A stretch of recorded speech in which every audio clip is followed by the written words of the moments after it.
Alright guys, HyDra back again today. Hope you're doing well and enjoying your day so far. Huge drama emerging last night as Clayster tells all of his side of the story on the crazy Vanguard season on the New York Subliners, talking about how behind the scenes they were calling Crimsix a cancer of the roster, saying how Crimsix was massively disrespectful to him during the season, and even saying that New York was so badly managed, they were asking their social media guys which players to drop from the roster. So you're very much intrigued to your thoughts in the comment section below on this stuff. Hit the like button if you enjoy, subscribe if you're new as always, I would greatly appreciate it. First of all, just wanted to mention on this hacking story, there's always hacking stories in the off-season, you guys know how it is, and Dashy was hitting some nice shots the other day for sure, but in the replies here, he was actually talking to this guy. So this Decat guy says, at Dashy, challenge me, I would play you blindfolded if you didn't play with hackers. And again, they're talking about this Freezy guy. So, you know, the perception of this Freezy guy is so mixed by the pros. Drazah thinks he's hacking, TJ doesn't think he's hacking, he's this like German Black Ops 3 grinder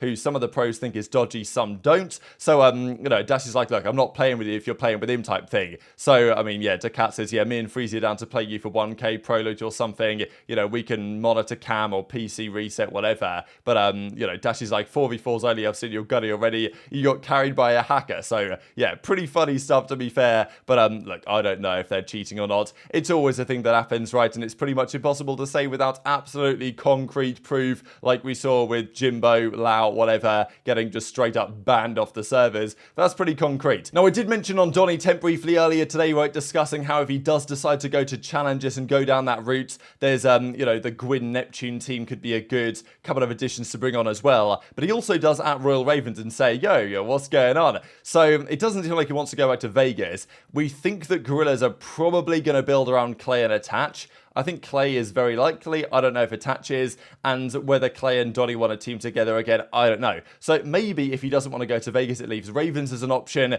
Are Ravens going to run it back with a UK-based, like, London team? Maybe. Are they going to move to Charlotte, as the rumor was? We don't really know. We haven't heard any more on that, especially given that we've heard plenty about Miami Heretics over the last couple of days. You'd have thought that if Ravens were doing anything, we might have heard by now. But maybe Donnie is having second thoughts about starting in challenges. And if Ravens do want to give him an offer, then maybe he's going to consider it. And it's obviously 89 overall Temp technically from the most recent season. Now, let's talk about this Clay Crimsix drama. It's been, I mean, look, Clay and Crimsix are incredibly as it is, really, given what we're about to discuss, pretty much one of the most successful duos of all time as a pairing. At least before the New York Subliners days, their record as a duo, from Complexity back in the day through to Dallas Empire in the Modern Warfare season, they had like the highest average placing of any duo ever, the highest like win rate at events of any duo ever. Pretty insane. But still, complete blow-up situation. Now, let's be honest, right? Both of those times that Crim teamed with Clay,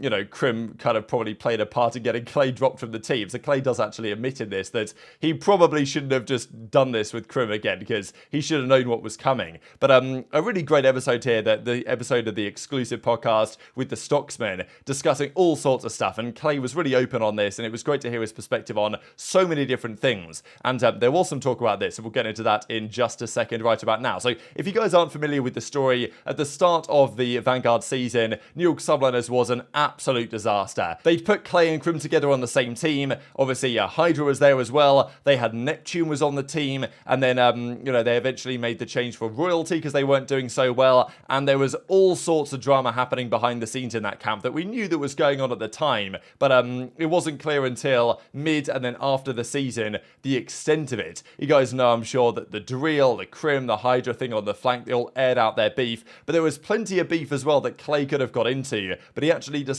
not to at the time. This was that crazy team before that feels like a bit of a fever dream. And let's be honest, they made the decision to drop Clay at some point in the year, early in the year. Clay's like worst ever season, right? Because he wasn't playing well at the start of the year. They dropped him. Obviously, Crim kind of got the reins in that sense. They brought in X, they brought in Kismet, and they did make that miracle run to the World Championship, won the event at the Pro-Am. So you can definitely look back and say, well, actually, New York made the best of a terrible situation and actually potentially made the right call here, I would say. But still, that doesn't mean they treated the players involved correctly. This was the team with Paul X, but then eventually Neptune was gone, Kismet came in, and they actually did something quite spectacular towards the end of the season. But Clay at the time was discussing his relationship with Crim and how fractured it was during that season. And he does say in this episode that there is still some resentment held between the pair of them, but nonetheless, they, you know, as Ian and James, they get on okay, right? You know what I mean? There's not too much held there, but as Crim and Clay, then, you know, there's still some debate on that. So these were the few comments that Clay made. I wanted to share a couple of minutes of this because there's so much juicy stuff in here, discussing how things were going down, talking about how, like, the social media managers were getting involved, and also saying that New York was so scared of Crim blowing up on them on social media and ruining their reputation, they dropped Clay instead. And also just talking about how some of the words that Crim said to Clay behind the scenes just indicated that, you know, it wasn't going to work. There's so many power dynamics that were shifting between the org, between the coaches, between the team. It was everybody was at odds with each other. Right. You know, like from top to bottom on the org, it was kind of like a mess a little bit. Yeah. The content team was getting shaved down. Like Gersh left at this time. He was their like main social guy. Like there was a lot going on, right? Yeah. I remember Gersh has even said to me, like, they asked me who we should drop between you and Crim. It's like, why the f are they asking Gersh? They're asking Gersh, dude. Like, come on. And we were in our practice room at the event. And I kind of had a moment where I just had enough of Crim shit. Like, I genuinely was just done with it. And I, like, just went on this monologue for 15 minutes about how he's making us all feel, about the pressure he's putting on all of us, the way he talks to all of us. It makes me feel uncomfortable. I can't imagine what it makes Paco feel like, what it makes Royalty at the time feel like. Just the way he treated all of us. Like, and I was being very earnest and speaking from the heart. And, like, was speaking from Clay to Ian, not Clayster to Crimsix. Right. And I thought, like, me and Crim have had such a long-lasting relationship that I thought I could connect with him and get through to him. And at the end of it, he looked at me and he goes, you know what all I heard was out of that was me. You're a selfish motherfucker. And just like, in my, I just saw like red in my head, bro. because I poured my heart out to this guy. Like, Yeah. I genuinely got down to the level where, like, I wasn't yelling. I was just like speaking, like, dude, like from the heart, you know? Try to understand, like, try to connect and just Exactly. understand me, please. And for him to come back and say, like, oh, you're being selfish. dismiss everything you said. Everything. I freaked out. I was like, go fuck yourself. I stormed out, canceled the scrims, drove home because it was in Dallas. It was like in Arlington. Yeah. I drove home, canceled our scrims, didn't talk to him the rest of the day, showed up the next day, played our match, we lost, and I left. Like, didn't speak to him, like, said, like, screw it. And I think that was kind of like the point. This James Frey guy, the new CEO, and I think he actually doesn't work there anymore, so I don't feel as bad saying this, but he was on the phone with me saying, like, Crimsix is, like, I've been telling everybody in the organization that Crimsix is cancer. He infects everything he touches. Like, he's toxic. Like, we're gonna get him out of the org as soon as we can. Yada yada yada. And I'm just like, all right, bet. Like, a couple days later, they called me like, oh, you're benched. And I was like, what? Like, I thought it was my team. Like, I thought, like, there was no problems here. Like, how are you keeping Crim? And they eventually told me the reason that they're keeping Crim is because they thought I was less of a liability, that I wouldn't blow up on Twitter and damage the reputation of the org, damage the look of the org, because they knew I'm a more mature person, that I wouldn't, like, freak out about it all, right? And that they're only keeping Crim because they don't want to damage their reputation, because if they dropped him, what he would do on Twitter and what he would do on his stream would damage their image. Everyone's out for their own personal agenda, and in the end, it was like, I got benched for a bullshit reason, because they were scared of Crim. And that, like, that's mind-blowing to me, that, like, people keep jobs by being, like, toxic, you know? Yeah. And me and Crim have mended a little bit. Like, you know, we still talk every now and again now. Like, I don't hate the guy. Like, I've won world championships, hella tournaments with him. Like, he is somebody I've known forever, but, like, there's a little resentment there. A little bit. So we've got to address this one first, obviously, because Gersh was their social guy at the time. He was shortly after out of the team. Now, Gersh does say this isn't the full story. And he did say that, like, he will say the full story at some point or on the podcast. I'm like, well, you know, there's obviously a reason why he can't just tweet it out. But still, Clay, and this is the thing. Obviously, Clay talked in this episode about Crimsix building the narratives. Clay has also been a master of weaving and building the narratives over years as well. So you never really fully know know what side of the story is true. Crim's given his perspective over time. Clay's now given his side of the story. But that's kind of wild to think about what happened there with the Subliners. And let's be honest, like they've made some good decisions over the last couple of years based on what the direction they've taken with their roster. The other piece though on them being effectively scared of Crim and therefore dropping Clay over Crim, I do wonder exactly what happened there, because Clay was talking to the owner at some point and was saying like, tell me the real reason, like I'm fed up of all this BS, like I got dropped for this, and that he obviously didn't really like him anymore.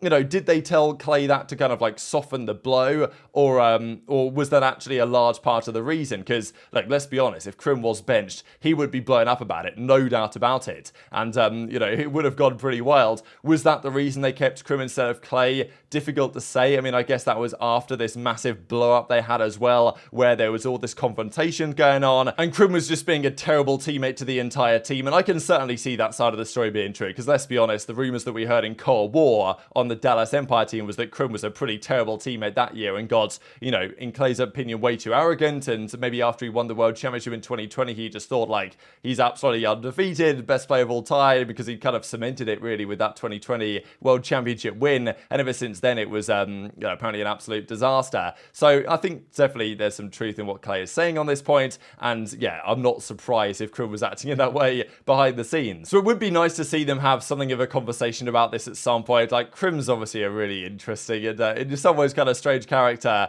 but look, he's done those burning bridges episodes with HyDra. He did that relatively recently, and as Crim even replies to this and says it's true, at Clayster I said to them, I'm 260 pounds, you're about to pile drive them for the top rope. So yeah, it's interesting, like the relationship these two guys have, because clearly at the time it was very much so much fractured that they just hated each other. At least as Crim and Clay, they hated each other as you know, as friends as they were. And Clay said, look, there's still some resentment there. Like, it's not like I've forgiven Crim fully for his actions on this stuff, but still, there is some work to be done. And even as Valero says from New York, like, want to do an episode of Burn Bridges, and Clay has already told Porter I'm down for this. So at some point we might get the Crim Clay podcast discussing some of these stories. And there's so many stories like this, I'm sure, that happened over COD history that we never know about until the pros talk about it. I mean, and Clay is pretty happy to reveal a lot of this stuff to the public, which is good for us fans who want to know the details and the juiciness of what happened there behind the scenes over the last several years of play. Imagine you got,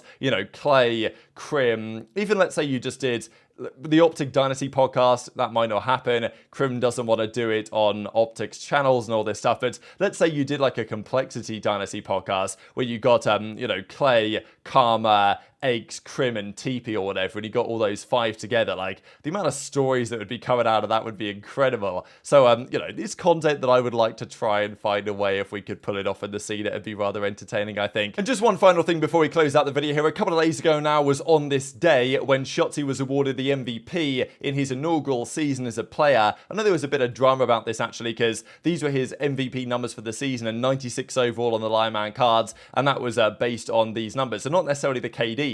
So, yeah, Shotzzy was given the number, or yeah, he was given the MVP of the season. But it's interesting that Simp's numbers technically were, in terms of like KDs, I mean, look at Simp's numbers here: hardpoint, search, domination. In terms of KD, Simp got, I think, Breaking Point's #1 player of the year, but he wasn't given the MVP of the season by the CDL, which I think is totally understandable. I mean, Shotzzy was crazy impactful for that Dallas Empire roster, and this is just for the regular season. I don't think this actually included the World Championship result necessarily.